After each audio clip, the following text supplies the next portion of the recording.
హరి ఓం. శ్రీమన్నారాయణీయము 14వ దశకము కపిలోపాఖ్యానము.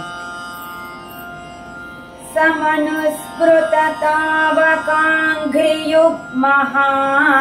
సమనుస్మృతతావకాంఘ్రియుగ్మః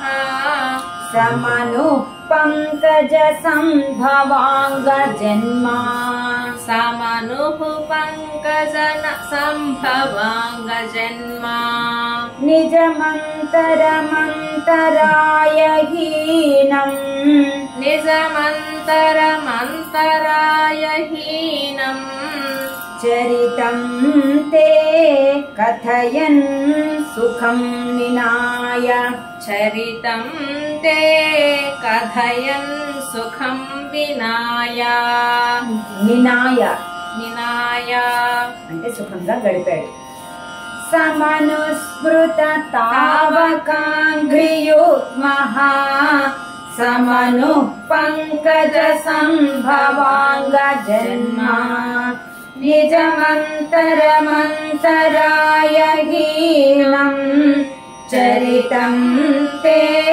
కథయన్ సుఖం నినాయ సమయే ఖలు తత్ర కర్దమాఖ్యో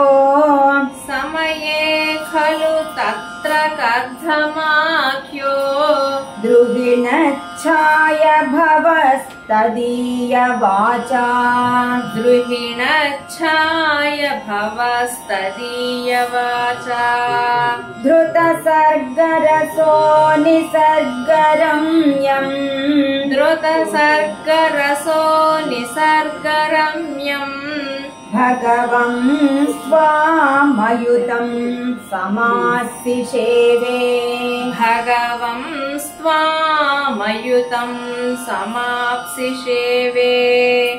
సమయే ఖలు తత్ర కర్దమాఖ్యో ద్రుహిణఛాయ భవస్తదీయ వాచా ధృత సర్గరసో నిసర్గరమ్యం భగవం స్వామయుతం సమాసిషేవే గరుడోపరి కాలమేఘకమ్రం గరుడోపరి కాలమేఘకమ్రం గరుడోపరి గరుడోపరి కాలమేఘకమ్రం విలసత్కేళి సరోజ పాణిపద్మం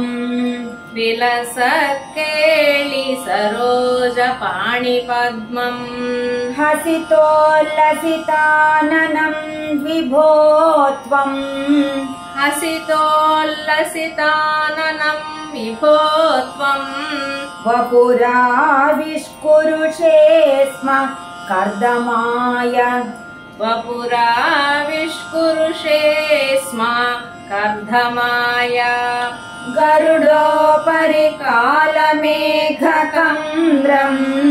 విలసత్కేళి సరోజ పాణిపద్మం హసితోల్లసితాననం విభో త్వం వపురావిష్కురుషే స్మ కర్దమాయ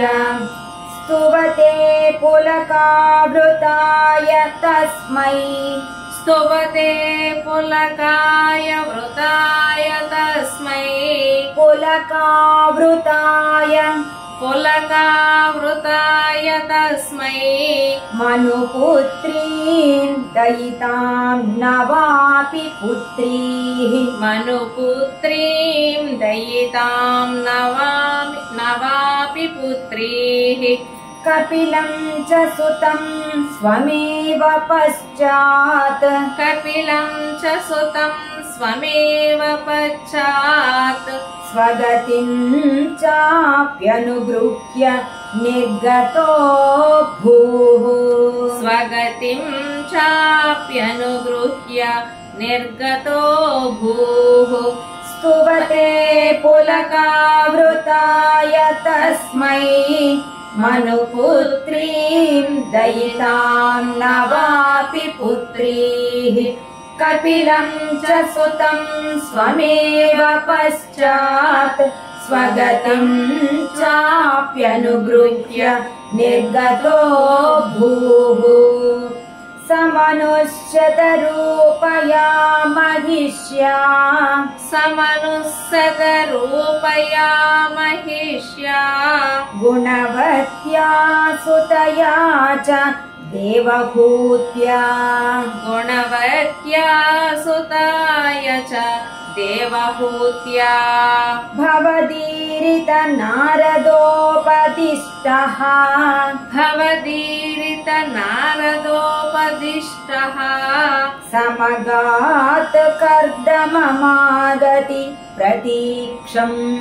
समगात् कर्दममागति प्रतीक्षम् समनुस्सतरूपया महिष्या गुणवत्या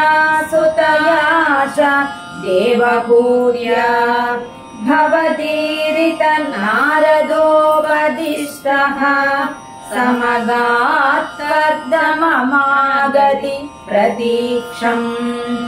मनुनोपहृतां च देवहूतिम् मनुनोपहृतां च देवहूतिम् तरुणीरत्नमवाप्य कर्दमोऽसौ तरुणीरत्नमवाप्य कर्धमोऽसौ भवदर्चन निर्वृतोऽपि तस्याम् भवदर्चन निर्वृतोऽपि तस्याम् दृढशुश्रूषणया दधौ प्रसादम् दृढशुश्रूषणाय दधौ प्रसादम् मनुनोपहृतां च देवभूतिम् तरुणीरत्नमवाप्य कर्दमोऽसौ भवदर्चन निर्वृतोऽपि तस्याम् दृढशुश्रूषणया दधौ प्रसादम् स पुनस्त्वदुपासन प्रभावात् स पुनस्त्वदुपासन प्रभावात् दयिता कामकृते कृते विमाने दयिता कामकृते कृते विमाने वनिता कुलसङ्कुले नवात्मा वनिता कुलसङ्कुले नवात्मा व्यहरद्देवपथेषु देवहूत्या व्यहरद्देवपथेषु देवहूत्या स पुनस्त्वदुपासन प्रभावात् दयिता कामकृते कृते विमाने वनिता कुलसङ्कुले नवात्मा व्यभरद्देवपथेषु देवभूत्या शतवर्षमथ व्यतीत्य सोऽयम् शतवर्षमथ व्यतीत्य सोऽयम् नवकन्या समवाप्य धन्यरूपाः नवकन्या समवाप्य धन्यरूपाः वनयानसमुद्यतोऽपि कान्ता वनयानसमुद्यतोऽपि कान्ता वनयानसमुद्यतोऽपि कान्ता हितकृत् त्वज्जननोत्सुको न्यवात्सीत् वनयानसमुद्यतोऽपि कान्ताहितकृत् त्वज्जननोत्सुको न्यवात्सीत् शतवर्षमथ व्यतीत्य सोऽयम् नवकन्या समवाप्य धन्यरूपाः वनयानसमुद्यतोऽपि कान्ताहितकृत् त्वज्जननोत्सुको न्यवात्सीत् निजभर्तृगिरा भवन्निषेवा निजभर्तृगिरा भर्तृगिरा भवन्निषेवा निरतायामथ देवहूत्याम् निरतायामथ देवहूत्याम् कपिलस्त्वमजायथा जनानाम् कपिलस्त्वमजा यथा जनानाम् प्रथयिष्यन् परमात्मा तत्त्वविद्याम् प्रथयिष्यन् परमात्मा तत्त्वविद्याम् निजभर्तृगिरा भवन्निषेवा निरतायामथ देवहूत्याम् कपिलस्त्वमजायथा जनानाम् प्रथयिष्यन् परमात्मा तत्त्वविद्याम् वनमेयुषि कर्दमे प्रसन्ने वनमेयुषि कर्धमे प्रसन्ने मत सर्वस्वमुपादिसञ्जनन्यै मत सर्वस्वमुपादिसञ्जनन्यै कपिलात्मक वायुमन्दिरे स कपिलात्मक वायुमन्दिरे सा त्वरितं त्वं परिपाहि मां गदौघात् त्वरितं त्वं परिपाहि मां गदौघात् वनमेयुषि कर्दमे प्रसन्ने मत सर्वस्वमुपादिसञ्जनन्यै कपिलात्मक वायुमन्दिरे स त्वरितं त्वं परिपाहि मां गदौघात् కపిలోపాఖ్యానము అనే 14వ దశకము సమాప్తము.